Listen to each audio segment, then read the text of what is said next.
Pune-based defense tech startup Holy has raised $3 million in seed funding from both domestic and international investors.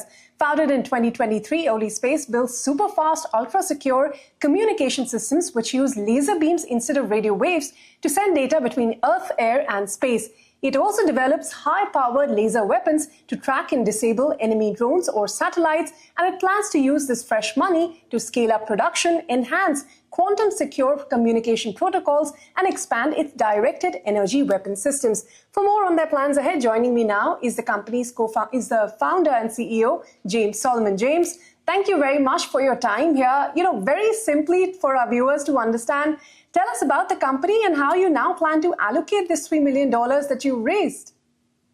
Hi. We founded this company with a particular intent that, unlike other startups, right? So we founded this thing to make sure that country progresses in three segments: telecom, defense, and space. And when we found what's connecting over here and the background of what we do has been aligned with the light, right? So it's optical communications. And so that is how we started this. And then we saw how is it benefiting in the longer run for the country. So it's always been a country specific and in country oriented kind of a system that we're running. And the funds also, the backers that we have got are excellent. SIDBI, IIM Ahmedabad, Rockshot Capital. Then we have got some fund, our lead investor from Vietnam. And also it all brings together the particular scope. We're working on the communications, but not forgetting the initial steps can also be used for high energy laser destruction weapons that the country right now is wanting to develop, right? So we are developing that platform. So we work across four segments. We work across terrestrial, drones, HAPS, high altitude zeros, and then space as well. Keeping in mind the recipe is almost slightly different, and then we work across the segments.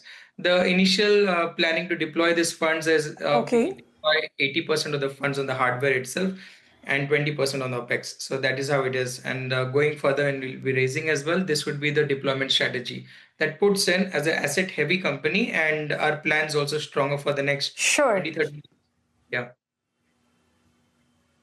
Well, James, briefly tell us, beyond defense contracts, what sort of monetization opportunities do you see in civilian sectors that you're talking about, and how soon will revenue ramp up from these?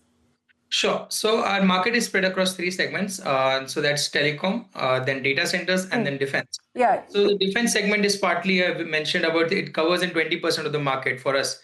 The rest is civilian segments, that's data centers and the optical data interconnects that we're planning to develop right now, most of which it's in the TRL 3, TRL 4 status right now. And the telecom sector, wherein companies, so I'll not name the companies, but in India and as well as the world, wherein people are marching from 3G to 4G and then 4G to 5G, right? So that is the segment that we're tracking in the middle mile networks, the tower to tower segments, replacing the underground fiber optic cable.